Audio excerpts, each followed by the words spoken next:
ಕಥಂ ತರ್ಹಿ ಸರ್ವೈಃ ಉಚ್ಯತೆ ಇತಿ ಚೇನ್ನ ಸರ್ವಗುಣತ್ವತಃ. ಈ ಹಿಂದೆ ಅನ್ನಮಯಾದಿ ಎಲ್ಲಾ ಶಬ್ದಗಳಿಂದಲೂ ಭಗವಂತ ವಾಚ್ಯ ಅಂತಾಗಿದ್ರೆ ಆ ಎಲ್ಲವನ್ನೂ ಬ್ರಹ್ಮಸೂತ್ರದಲ್ಲಿ ವೇದವ್ಯಾಸ ಹೇಳಲಿಲ್ಲ ಯಾಕೆ? ಅನ್ನಮಯ ಅನ್ನೋ ಒಂದೇ ಶಬ್ದವನ್ನು ಯಾಕೆ ಹೇಳಿದ, ಆನಂದಮಯ ಅಂತ ಒಂದೇ ಶಬ್ದ ಯಾಕೆ ಹೇಳಿದ್ದಾರೆ ಅಂತ ಪ್ರಶ್ನೆ ಬಂದಾಗ, ಸೂತ್ರ ಅನ್ನೋದು ಅಲ್ಪಾಕ್ಷರಗಳಿಂದ ಕೂಡಿದ್ದಾಗಿರಬೇಕು. ಅದಕ್ಕಾಗಿ ಅನ್ನಮಯ ಅನ್ನುವಂಥ ಅನ್ನಮಯ ಇತ್ಯಾದಿ ಎಲ್ಲ ಶಬ್ದಗಳನ್ನು ಹೇಳದೆ ಆನಂದಮಯ ಅನ್ನುವಂಥ ಒಂದೇ ಶಬ್ದವನ್ನು ಹೇಳಿದ್ದಾರೆ ಅಂತ ರಾಘವೇಂದ್ರ ಸ್ವಾಮಿಗಳು ಉತ್ತರಿಸಿದರು. ಹಾಗಾದರೆ ಆನಂದಮಯ ಅನ್ನೋ ಒಂದೇ ಶಬ್ದವನ್ನು ಹೇಳುವುದಾದರೆ ಸೂತ್ರಕಾರ ಹೇಳಿದ್ದಾರೆ ಅಂತಾದ್ಮೇಲೆ ಅನ್ನಮಯ ವಿಜ್ಞಾನಮಯ ಇತ್ಯಾದಿ ಉಳಿದ ಶಬ್ದಗಳಿಂದ ಭಗವಂತ ವಾಚ್ಯ ಅಂತ ತಿಳಿಯುವುದು ಹೇಗೆ ಅಂತ ಪ್ರಶ್ನೆ ಬಂದ್ರೆ ಅದಕ್ಕೂ ಸರ್ವಗುಣತ್ವತಃ ಅಂತಾನೆ ಉತ್ತರ. ಈ ಅನ್ನಮಯ, ಮನೋಮಯ, ವಿಜ್ಞಾನಮಯ, ಪ್ರಾಣಮಯ ಇತ್ಯಾದಿ ಶಬ್ದಗಳೇನಿವೆ ಅವೆಲ್ಲವೂ ಕೂಡ ಗುಣವಾಗಿವೆ. ಗುಣ ಅಂದ್ರೆ ಉಪಸರ್ಜನ ಅಂತರ್ಥ. ಉಪಸರ್ಜನ ಅಂತಂದ್ರೆ ಉಪಲಕ್ಷ್ಯ ಅಂತರ್ಥ. ಆನಂದಮಯ ಅಂತನ್ನುವುದು ಉಪಲಕ್ಷಣ, ಅದು ಉಳಿದೋದಕ್ಕೆ ಸೂಚಕ. ಉಪಲಕ್ಷಣ ಅಂದ್ರೆ ಸೂಚಕ. ಉಳಿದ ಅನ್ನಮಯ, ಪ್ರಾಣಮಯ, ಮನೋಮಯ, ವಿಜ್ಞಾನಮಯ ಅಂತನ್ನುವು ಸೂಚ್ಯವಾಗಿವೆ. ಸೂಚ್ಯ ಅಂದ್ರೆ ಉಪಲಕ್ಷ್ಯ ಅಂತರ್ಥ. ಉಪಲಕ್ಷ್ಯ ಅಂದ್ರೂ ಉಪಸರ್ಜನ ಅಂದ್ರು ಗುಣ ಅಂದ್ರು ಒಂದೇ ಅರ್ಥ. ಇಲ್ಲಿ ಹೀಗೆ ಕಾರ್ಯಕಾರಣ ಭಾವವನ್ನು ಹೇಳಿದಂತಾಯಿತು. ಭಗವಂತ ಸರ್ವಶಬ್ದೈ ಉಚ್ಯತೆ, ಭಗವಾನ್ ಅಂತ ಪಕ್ಷ, ಅದು ಸರ್ವಶಬ್ದೈ ಉಚ್ಯತೆ ಅಂತ ಸಾಧ್ಯ. ಎಲ್ಲ ಶಬ್ದಗಳಿಂದಲೂ ಹೇಳಲ್ಪಟ್ಟಿದ್ದಾನೆ ಅಂತ ಅದರ ಅರ್ಥ. ಹೀಗೆ ಭಗವಾನ್ ಎಂಬ ಪಕ್ಷದಲ್ಲಿ ಸರ್ವಶಬ್ದ ವಾಚ್ಯತ್ವವನ್ನ ಸಾಧನೆ ಮಾಡಲಿಕ್ಕೆ ಹೊರಟಿದ್ದಾರೆ. ಅದಕ್ಕೆ ಸರ್ವಗುಣತ್ವತಃ ಅಂತನ್ನುವುದು ಹೇತು. ಅನ್ನಮಯ, ಪ್ರಾಣಮಯ, ಮನೋಮಯ, ವಿಜ್ಞಾನಮಯ ಇತ್ಯಾದಿಗಳು ಅಲ್ಲಿ ಸೂಚ್ಯವಾಗಿವೆ, ಉಪಲಕ್ಷ್ಯವಾಗಿವೆ. ಆನಂದಮಯ ಎಂಬುದು ಸೂಚಕ, ಉಪಲಕ್ಷಣವಾಗಿದೆ ಅನ್ನುವುದು ಹೇತು. ಹೀಗೆ ಭಗವಾನ್ ಸರ್ವಶಬ್ದೈ ವಾಚ್ಯ ಅನ್ನಮಯಾದೀನಾಂ ಉಪಲಕ್ಷ್ಯತ್ವಾತ್ ಅಂತ ಅನುಮಾನ ಪ್ರಯೋಗ ಮಾಡಿದಂತಾಯಿತು. ಇಲ್ಲಿ ರಾಘವೇಂದ್ರ ಸ್ವಾಮಿಗಳು ತದ್ ಅಶಿಷ್ಯಂ ಸಂಜ್ಞಾ ಪ್ರಮಾಣತ್ವಾತ್ ಇತಿ ವದ ಅಯಂ ನಿರ್ದೇಶ ಅಂತ ಹೇಳಿದ್ದಾರೆ. ಏತಚ್ಚ ಅಗ್ರೇಪಿ ಬೋಧ್ಯಂ, ಮುಂದೆಯೂ ಹೀಗೆ ತಿಳ್ಕೋಬೇಕು ಅಂತ. ಅದನ್ನ ನಾವು ಆ ವ್ಯಾಕರಣ ಸೂತ್ರದ ಅರ್ಥ ಏನು ಮತ್ತೆ ಅದರಂತೆ ಇಲ್ಲಿ ಅನ್ನುವುದರ ಸ್ವಾರಸ್ಯ ಏನು ಅನ್ನೋದನ್ನ ಹೀಗೆ ನೋಡಬೇಕು. ತತ್ ಅಶಿಷ್ಯಂ ಸಂಜ್ಞಾ ಪ್ರಮಾಣತ್ವಾತ್ ಅಂತ ಈ ಸೂತ್ರ ಏನಿದೆ, ಇದು ಅಷ್ಟಾಧ್ಯಾಯಿಯಲ್ಲಿ 1ನೇ ಅಧ್ಯಾಯದ 2ನೇ ಪಾದದ 53ನೇ ಸೂತ್ರ. ಮತ್ತೆ ವೈಯಾಕರಣ ಸಿದ್ಧಾಂತ ಕೌಮುದಿಯಲ್ಲಿ ಇದು 1295ನೇ ಸೂತ್ರ, ಸೂತ್ರ ಕ್ರಮಾಂಕ. ಆ ಸೂತ್ರವನ್ನ ತದ್ ಅಂತ ಒಂದು ಪದಚ್ಛೇದ ಮಾಡಬೇಕು, ಅಶಿಷ್ಯಂ ಅಂತ ಇನ್ನೊಂದು ಪದಚ್ಛೇದ, ಸಂಜ್ಞಾ ಪ್ರಮಾಣತ್ವ ಅಂತ ಮತ್ತೊಂದು ಪದಚ್ಛೇದ. ಅದಕ್ಕೆ ಏನರ್ಥ, ಆ ಸೂತ್ರದ ಸಂದರ್ಭ ಏನು ಅನ್ನೋದನ್ನೆಲ್ಲ ಈ ಮುಂದಿನಂತೆ ನೋಡಬೇಕು. ಅದು ಕಾಶಿಕಾದಲ್ಲಿ ಮತ್ತೆ ಬೇರೆ ಬೇರೆ ಕಡೆ ಎಲ್ಲ ವರ್ಣನೆ ಮಾಡಿದ್ದಾರೆ.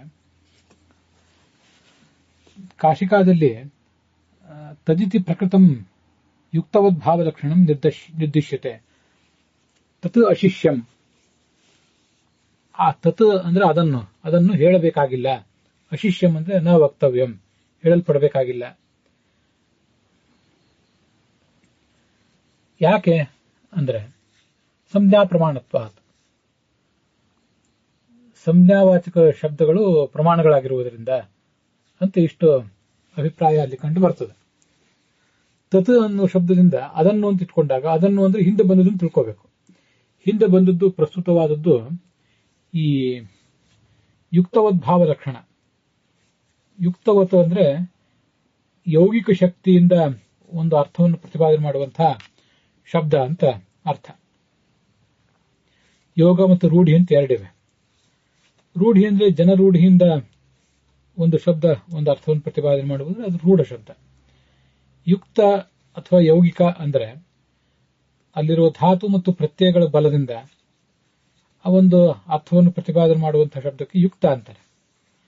ಯುಕ್ತವತ್ ಭಾವ, ಯೌಗಿಕವಾದ ಶಬ್ದದಂತೆ ಅದರ ಭಾವ, ಆ ಲಕ್ಷಣ ಅಂತ ಅರ್ಥ. ಯೌಗಿಕವಾದ ಶಬ್ದದ ಸ್ವರೂಪ ಅಂತ ಅರ್ಥ. ಈ ಯೌಗಿಕವಾದ ಶಬ್ದದ ಲಕ್ಷಣವನ್ನ, ಅದರಂತೆ ಪ್ರವೃತ್ತಿಯನ್ನ ಇಲ್ಲಿ ಇಟ್ಕೊಳ್ಬಾರದು ಅಂತ ಅರ್ಥ. ಅದನ್ನು ಮುಂದೆ ನಾವು ಇನ್ನಷ್ಟು ಸ್ಪಷ್ಟವಾಗಿ ನೋಡೋಣ. ಆ ಯೌಗಿಕವಾದ ಶಬ್ದದ ಲಕ್ಷಣವನ್ನ ಈ ಪ್ರಕೃತ ಸಂದರ್ಭದಲ್ಲಿ ಹೇಳಬಾರದು. ಅಶಿಷ್ಯಂ ಅಂದ್ರೆ ಹೇಳಲ್ಪಡಬಾರದು. ಯಾಕೆಂದ್ರೆ ಸಂಜ್ಞಾ ಪ್ರಮಾಣತ್ವಾತ್. ಸಂಜ್ಞಾ ಶಬ್ದಾ ಹಿ ನಾನಾ ಲಿಂಗ ಸಂಖ್ಯಾ ಪ್ರಮಾಣಂ. ಸಂಜ್ಞಾವಾಚಕ ಶಬ್ದಗಳು ಈ ವ್ಯವಹಾರದಲ್ಲಿ ನಾನಾ ಥರದ ಲಿಂಗ, ಪುಲ್ಲಿಂಗ, ಸ್ತ್ರೀಲಿಂಗ, ನಪುಂಸಕಲಿಂಗ ಮತ್ತು ಏಕವಚನ, ದ್ವಿವಚನ, ಬಹುವಚನ ಎಂಬುದಾಗಿ ಪ್ರಮಾಣವಾಗಿ ಕಂಡುಬಂದಿದೆ. ಇಲ್ಲಿ ಉದಾಹರಣೆಗೆ ಈ ಸೂತ್ರದಲ್ಲಿ ಬಂದಿರುವುದು ಪಂಚಾಲಾಹ ವರ್ಣಾಹ ಇತಿ ಚ ನ ಏತೆ ಯೋಗ ಶಬ್ದಾಹ. ಪಂಚಾಲಾಹ ಅಂದ್ರೆ ಪಂಚಾಲ ದೇಶದಲ್ಲಿರುವಂಥವರು, ವರ್ಣಾಹ ಅಂದ್ರೆ ವರ್ಣ ದೇಶದಲ್ಲಿರುವಂಥವರು, ಕುರವಹ ಅಂದ್ರೆ ಕುರು ದೇಶದಲ್ಲಿರುವಂಥವರು. ಇವ್ಯಾವೂ ಕೂಡ ಯೌಗಿಕವಾಗಿ ಒಂದು ಅರ್ಥವನ್ನು ಪ್ರತಿಪಾದನೆ ಮಾಡೋದಿಲ್ಲ ಧಾತು ಮತ್ತು ಪ್ರತ್ಯಯಗಳ ಬಲದಿಂದ. ಕಿಂ ತರ್ಹಿ ಜನಪದಾದೀನಾಂ ಸಂಜ್ಞಾಹ ಏತೆ. ಇವೆಲ್ಲ ಆಯಾ ಪ್ರದೇಶದಲ್ಲಿ ವಾಸಿಸುವ ವ್ಯಕ್ತಿಗಳಿಗೆ ಸಂಜ್ಞೆ ಇದು. ಹೊರತು ಆ ವ್ಯಕ್ತಿಗಳನ್ನ ಪಂಚಾಲ ಅಂದ್ರೆ ಅಲ್ಲಿರುವಂಥವರೆಲ್ಲರೂ ಕೂಡ ಪಂಚಾಲ ಎಂಬ ಶಬ್ದ ಏನನ್ನು ಹೇಳ್ತದ ಆ ಅರ್ಥವನ್ನು ಹೇಳೋದಿಲ್ಲ. ಕುರು ಎಂಬ ಶಬ್ದ ಮೂಲತಃ ಒಬ್ಬ ರಾಜನನ್ನು ಹೇಳ್ತದೆ. ಪಂಚಾಲ ಅಂತನ್ನುವುದು ಕೂಡ ಒಬ್ಬ ರಾಜನನ್ನೇ ಹೇಳ್ತದೆ. ಅವನನ್ನು ಹೇಗೆ ಆ ಶಬ್ದ ಹೇಳ್ತದೋ ಹಾಗೆ ಈ ಪ್ರದೇಶದಲ್ಲಿರುವ ವ್ಯಕ್ತಿಗಳನ್ನೆಲ್ಲ ಅದು ಹೇಳಬೇಕಾಗಿಲ್ಲ. ಆದರೆ ಅವರು ಪ್ರದೇಶದಲ್ಲಿ ಇದ್ದಾರೆ ಎಂಬ ಮಾತ್ರದಿಂದ ಹೇಳ್ತದಷ್ಟೇ. ಕಿಂ ತರ್ಹಿ ಜನಪದಾದೀನಾಂ ಸಂಜ್ಞಾಹ ಏತೆ ತತ್ರ ಲಿಂಗಂ ವಚನಂ ಚ ಸ್ವಭಾವ ಸಿದ್ಧಂ. ಪಂಚಾಲಾಹ ಅಂತ ಪುಲ್ಲಿಂಗ ಮತ್ತೆ ಬಹುವಚನ ಇವೆಲ್ಲವೂ ಕೂಡ ಸ್ವಾಭಾವಿಕವಾಗಿ ಬಂದಿದೆ. ನ ಯತ್ನ ಪ್ರತಿಪಾದ್ಯಂ, ಪ್ರಯತ್ನಪೂರ್ವಕವಾಗಿ ನಾವು ಅದನ್ನು ಹೇಳಬೇಕಾಗಿಲ್ಲ. ಯಥಾ ಆಪಹ ದಾರಾಹ ಗ್ರಹಾಹ ಸಿಕತಾಹ ವರ್ಷಾಹ ಇತಿ. ಆಪಹ ಅಂದ್ರೆ ನೀರು ಬಹುವಚನ ಸ್ತ್ರೀಲಿಂಗ, ದಾರಾಹ ಸ್ತ್ರೀಲಿಂಗ ಪುಲ್ಲಿಂಗ ಬಹುವಚನ, ಗೃಹಾಹ ಪುಲ್ಲಿಂಗ ಬಹುವಚನ, ಹೀಗೆಲ್ಲ ಕಂಡು ಬರುತ್ತದೆ. ಇಲ್ಲಿಯೂ ಕೂಡ ಆ ಲಿಂಗ, ದಾರಾಹ, ಆಪಹ ಇತ್ಯಾದಿ ಶಬ್ದಗಳಿಗೆ ಲಿಂಗ ಮತ್ತು ವಚನವನ್ನ ನಾವು ಪ್ರಯತ್ನದಿಂದ ಹೇಳಬೇಕಾಗಿಲ್ಲ. ಬೇರೆ ಕಡೆ ಆದರೆ ಒಬ್ಬ ಸ್ತ್ರೀಯನ್ನ ಸ್ತ್ರೀವಾಚಕ ಶಬ್ದದಿಂದ ಪ್ರಯೋಗ ಮಾಡ್ತೇವೆ, ಅನೇಕ ಜನ ಸ್ತ್ರೀಯರಾದರೆ ಬಹುವಚನ ಪ್ರಯೋಗ ಮಾಡ್ತೇವೆ. ಪುರುಷರನ್ನ ಪುಲ್ಲಿಂಗವಾಚಕ ಶಬ್ದದಿಂದ ಪ್ರಯೋಗ ಮಾಡ್ತೇವೆ, ಅನೇಕ ಜನ ಪುರುಷರಾದರೆ ಬಹುವಚನದಿಂದ ಪ್ರಯೋಗ ಮಾಡ್ತೇವೆ. ಆದರೆ ಇಲ್ಲಿ ಆಪಹ ಅನ್ನುವುದು ನೀರು, ಅದು ವಸ್ತುತಃ ಜಡವಾದ ನೀರನ್ನ ಸ್ತ್ರೀಲಿಂಗವಾಚಕ ಶಬ್ದದಿಂದ ಅದರಲ್ಲೂ ಬಹುವಚನದಲ್ಲಿ ಪ್ರಯೋಗ ಮಾಡಿದ್ದಾರೆ. ಇದು ಸ್ವಾಭಾವಿಕವಾಗಿ ಶಬ್ದದ ಸ್ವಭಾವ ಇದು. ಹೊರತು ಪ್ರಯತ್ನದಿಂದ ನಾವು ಒಬ್ಬ ಬಾಲಕ ಇದ್ರೆ ಏಕವಚನವನ್ನ, ಇಬ್ಬರು ಬಾಲಕರಿದ್ರೆ ದ್ವಿವಚನವನ್ನ, ಅನೇಕ ಜನ ಬಾಲಕರಿದ್ರೆ ಬಹುವಚನವನ್ನು ಹೇಗೆ ಪ್ರಯೋಗ ಮಾಡ್ತೀವೋ, ತಿಳಿದು ಪ್ರಯೋಗ ಮಾಡ್ತೀವೋ ಹಾಗೆ ಇಲ್ಲಿ ತಿಳಿದು ಪ್ರಯೋಗ ಮಾಡ್ತಿರುವುದಲ್ಲ.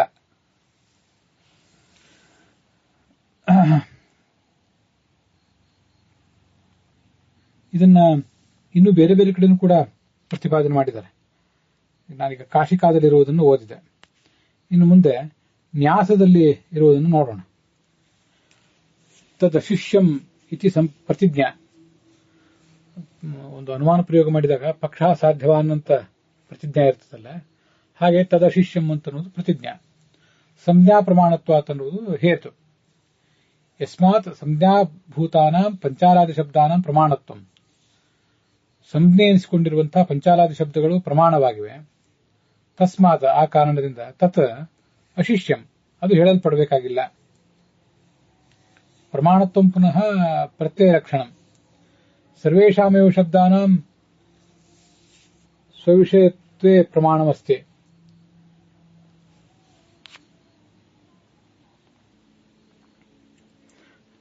ನಹಿ ಪಂಚಾಲಾದಿ ಶಬ್ದಾಃ ಕ್ಷತ್ರಿಯಾದಿ ಸಂಬಂಧೇನ ಜನಪದಾದವು ವರ್ತಂತೆ. ಪಂಚಾಲ ಅಂತ ಒಬ್ಬ ರಾಜ, ಅವನ ವಂಶದಲ್ಲಿ ಹುಟ್ಟಿದಂಥವ್ರು ಅವರೆಲ್ಲರೂ ಕ್ಷತ್ರಿಯರು, ಆಡಳಿತಗಾರರಾಗಿರ್ತಾರೆ. ಕುರುವಂಶದಲ್ಲಿ ಹುಟ್ಟಿದವರೆಲ್ಲರನ್ನು ಕೌರವರು ಅಂತ ಹೇಳ್ತಾರೆ. ಇಕ್ಷ್ವಾಕ ವಂಶದಲ್ಲಿ ಹುಟ್ಟಿದವರೆಲ್ಲರನ್ನು ಐಕ್ಷ್ವಾಕರು ಅಂತ ಹೇಳ್ತಾರೆ. ಹಾಗೆ ಪಂಚಾಲ ವಂಶದಲ್ಲಿ ಹುಟ್ಟಿದವರೆಲ್ಲರನ್ನು ಪಾಂಚಾಲರು ಅಂತ ಆ ಕ್ಷತ್ರಿಯರನ್ನೆಲ್ಲ ಹೇಳ್ತಾರೆ. ಆದರೆ ಪಂಚಾಲ ದೇಶದಲ್ಲಿ ಇರುವಂತಹ ವ್ಯಕ್ತಿಗಳನ್ನೆಲ್ಲ ಕ್ಷತ್ರಿಯರೆಂಬ ಕಾರಣದಿಂದ, ವಂಶದಲ್ಲಿ ಹುಟ್ಟಿದವರೆಂಬ ಕಾರಣದಿಂದ ಹೇಳುವುದಲ್ಲ. ಸಂಜ್ಞಾ ಕಿಂ ತರ್ಹಿ ಸಂಜ್ಞಾಯತೆ ಜನಪದಾದೀನ, ಇವೆಲ್ಲ ಆ ಪ್ರದೇಶಕ್ಕೊಂದು ಹೆಸರು ಮಾತ್ರ.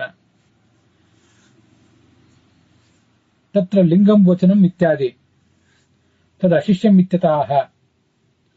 ತತ್ರ ಲಿಂಗಂ, ಅದರ ಲಿಂಗ ಮತ್ತೆ ಪುಲ್ಲಿಂಗವನ್ನ ಮತ್ತೆ ವಚನ ಬಹುವಚನವನ್ನ ಇದ್ಯಾವುದನ್ನು ನಾವು ಪ್ರಯತ್ನಪೂರ್ವಕವಾಗಿ ಹೇಳಬೇಕಾಗಿಲ್ಲ. ಕುತ ಏತತ್ ಯತಃ ಸಂಜ್ಞಾಶಬ್ದಾನಾಂ ಲಿಂಗಂ ವಚನಂ ಚ ತತ್ ಸ್ವಭಾವ ಸಿದ್ಧಂ ಇತ್ಯತಃ. ಶಬ್ದಗಳಿಗೆ ಲಿಂಗ ಮತ್ತು ಅದರ ವಚನ ಇವೆರಡೂ ಕೂಡ ಸ್ವಾಭಾವಿಕವಾದದ್ದು. ಅದು ಹೇಗೆ ಅಂದ್ರೆ, ಏಕಸ್ಯಾಮಪಿ ಜಲಕಣಿಕಾಯಾಮ್, ನೀರಿನ ಹನಿ ಒಂದೇ ಇರ್ತದೆ. ಆದರೆ ಬಹುವಚನವಾದಂತಹ ಸ್ತ್ರೀಲಿಂಗವಾದಂತಹ ಆಪ್ ಅನ್ನೋ ಶಬ್ದವನ್ನು ಅಲ್ಲಿ ಪ್ರಯೋಗ ಮಾಡ್ತೇವೆ. ಒಬ್ಬಳೇ ಸ್ತ್ರೀ ಇದ್ದಾಳೆ, ಅವಳನ್ನು ಕುರಿತು ದಾರಾಹ ಅಂತ ಬಹುವಚನವನ್ನು ಅದರಲ್ಲೂ ಪುಲ್ಲಿಂಗದಲ್ಲಿ ಪ್ರಯೋಗ ಮಾಡ್ತೇವೆ, ಒಬ್ಬಳೇ ಹೆಂಡತಿಯನ್ನ. ಗೃಹ ಶಬ್ದ ಅದು ಏಕಸ್ಮಿನ್ ವೇಶ್ಮನಿ, ಮನೆ ಒಂದೇ, ಆದರೆ ಬಹುವಚನವಾಗಿ ಪುಲ್ಲಿಂಗದಲ್ಲಿ ಪ್ರಯುಕ್ತ ಆಗಿದೆ. ಏಕಸ್ಯಾಮಿ ಬಾಲುಕಾಯಾಮ್, ಮರಳಿನ ಕಣ ಒಂದೇ ಇದೆ, ಆದರೆ ಅದರಲ್ಲಿ ಬಹುವಚನವಾದಂತಹ ಸಿಕತಾ ಶಬ್ದವನ್ನ ಸ್ತ್ರೀಲಿಂಗವಾಗಿ ಪ್ರಯೋಗ ಮಾಡ್ತಾರೆ. ವರ್ಷಾಹ ಅಂತ ಇತಿ ಏಕಸ್ಮಿನ್ ವಿಶಿಷ್ಟ ಕಾಲೇ ಅಪಿ, ಕಾಲ ಒಂದೇ, ಆದರೆ ಅಲ್ಲಿರುವಂತಹ ಶಬ್ದ ಸ್ತ್ರೀಲಿಂಗ ಬಹುವಚನಾಂತವಾದದ್ದು, ವರ್ಷಾಹ ಅಂತ ಹೇಳಿ. ತಸ್ಮಾತ್ ಯಥ ಏವ ಯೇಷಾಂ ಅಪ್ ಪ್ರಭೃತೀನಾಂ ಸ್ವಾಭಾವಿಕಂ ಲಿಂಗಂ, ಅಪ್ ದಾರ ಇತ್ಯಾದಿ ಶಬ್ದಗಳಿಗೆ ಲಿಂಗ ಅನ್ನೋದು ಸ್ವಾಭಾವಿಕವೋ, ವಚನವೂ ಸ್ವಾಭಾವಿಕನೋ, ಹಾಗೆ ಪಂಚಾಲ ಇತ್ಯಾದಿ ಶಬ್ದಗಳಿಗೂ ಕೂಡ ಆ ಲಿಂಗ ವಚನ ಅಂತ ಅನ್ನೋದು ಸ್ವಾಭಾವಿಕ. ನ ಅರ್ಥ ಯುಕ್ತವದ್ಭಾವ ವಚನೇನ, ಹೊರತು ಅಲ್ಲಿರುವಂತಹ ಲಿಂಗ ಮತ್ತು ವಚನಗಳನ್ನ ನಾವು ಯೌಗಿಕವಾಗಿ ತಂದು ಪ್ರಯತ್ನಪೂರ್ವಕವಾಗಿ ತಂದು ಅಂಟಿಸಿರುವುದಲ್ಲ ಅಂತ ಪದನ್ಯಾಸದಲ್ಲಿ ಅದನ್ನ ವಿವರಿಸಿದ್ದಾರೆ. ನ್ಯಾಸ ಅಂತ ವ್ಯಾಖ್ಯಾನಕ್ಕೆ ಒಂದು ಹೆಸರು, ಅದನ್ನು ಅರ್ಥ ಮಾಡಿದ್ದಾರೆ. ಮುಂದೆ ಪದಮಂಜರಿಯಲ್ಲಿ ಹೀಗೆ ಹೇಳ್ತಾರೆ.